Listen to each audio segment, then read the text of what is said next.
Welcome friends, আমি Sumanta. Edtech tutorial চ্যানেলে তোমাদের সকলকে স্বাগত। আজকে আমি তোমাদের সঙ্গে আলোচনা করব ক্লাস 11-এর সেকেন্ড সেমিস্টারের যে ফিজিক্যাল এডুকেশন বিষয়টি আছে তার থেকে কোন কোন প্রশ্নগুলি খুবই গুরুত্বপূর্ণ এবং কোনগুলি করলে তোমাদের কমন পড়বেই। যদিও এর আগের ভিডিওতে তোমাদের সঙ্গে আলোচনা করেছি সেকেন্ড সেমিস্টারের ফিজিক্যাল এডুকেশনের সিলেবাস সম্পর্কে এবং নাম্বার বিভাজন সম্পর্কে। তো যারা ভিডিওটি দেখোনি তারা ডেসক্রিপশন বক্সের লিঙ্কে দেখো বা আই বাটনে আমি দিয়ে দেবো, সেখান থেকে তোমরা দেখতে পেয়ে যাবে। তো চলো আজকে ভিডিওটিতে আসা যাক। তার আগে বলে রাখি, যারা ভিডিওতে নতুন আছো বা চ্যানেলে নতুন আছো তারা অবশ্যই চ্যানেলটি সাবস্ক্রাইব করো এবং পাশে থাকা বেল আইকনটি ক্লিক করো, যাতে পরবর্তীতে এই ধরনের এডুকেশনাল আপডেট তোমরা খুব তাড়াতাড়ি বা সহজেই পেয়ে যাও। এবং যারা আগে থেকেই আছো তাদেরকে অসংখ্য ধন্যবাদ সঙ্গে থাকার জন্য। চলো দেখি কী বলেছে। শারীর শিক্ষার সংজ্ঞা দাও, শারীর শিক্ষার পরিধিগুলি আলোচনা করো। শারীর শিক্ষার সাক্ষরতা বলতে কী বোঝায়?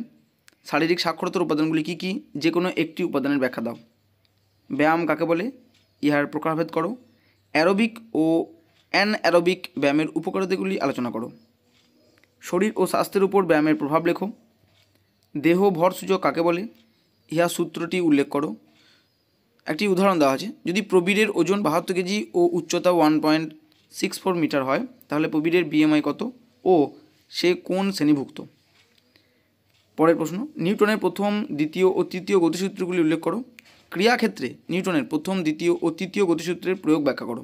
তিনটে সূত্র একসঙ্গে লিখতে দেবে না বা তিনটে সূত্রের প্রয়োগ একসঙ্গে দেবে না, যে কোনো একটা দিতে পারে, তা তোমাদের এই তিনটিই করে রাখতে হবে। স্বাস্থ্য কাকে বলে? বিদ্যালয়ের স্বাস্থ্য কর্মসূচি বলতে কী বোঝো? বিদ্যালয়ের স্বাস্থ্য পরিষেবার বর্ণনা দাও। পরের, কম গতিসম্পন্ন রোগ বলতে কী বোঝো? এটাকে তোমরা বইয়ে পড়বে হাইপোকাইনেটিক ডিজিজ। চারটি কম গতিসম্পন্ন রোগের নাম লেখো, ইহার কারণগুলি উল্লেখ করো। আর্থারাইটিস কী? অর্থাৎ এক কথায় আমরা একে বাত বলি। এর লক্ষণগুলি কী কী? কীভাবে ইহার প্রতিকার সম্ভব? ড্রাগ কী? ড্রাগের প্রকারভেদগুলি উল্লেখ করো। স্বাস্থ্য ও ক্রিয়ার উপর ড্রাগের প্রভাব আলোচনা করো। স্বাস্থ্যের উপর অ্যালকোহলের প্রভাব আলোচনা করো। শ্বসনতন্ত্রের উপর ধূমপানের প্রভাব কী তা আলোচনা করো। অর্থাৎ মদ্যপান বা ধূমপান আমাদের শরীর ও স্বাস্থ্যের উপর কীরূপ প্রভাব ফেলে সে সম্পর্কে দেওয়া হয়েছে। বয়ঃসন্ধিকাল কাকে বলে? ইহার বিভিন্ন স্তরগুলি সম্পর্কে আলোচনা করো। বয়ঃসন্ধিকালের বৈশিষ্ট্যগুলি কী কী? বয়ঃসন্ধিকালের সামাজিক ও মানসিক সমস্যাগুলি সম্পর্কে আলোচনা করো।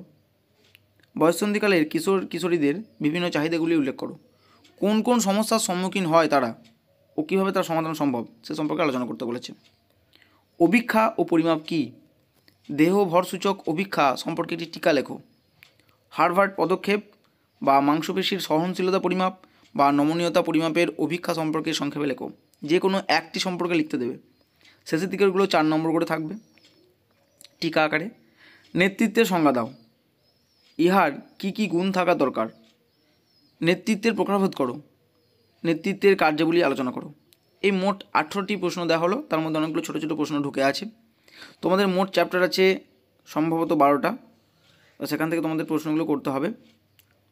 প্রথম ও দ্বিতীয় চ্যাপ্টার থেকে একটা প্রশ্ন কমন পড়বে, তৃতীয় ও চতুর্থ থেকে একটা করতে হবে, পঞ্চম ও ষষ্ঠ থেকে একটা করতে হবে, সপ্তম ও অষ্টম থেকে একটা করতে হবে, নবম ও দশম থেকে করতে হবে, একাদশ ও দ্বাদশ, মোট 12টা চ্যাপ্টার থেকে ওর দেওয়া থাকবে। প্রতিটি চ্যাপ্টার থেকে একটা একটা প্রশ্ন করতে হবে।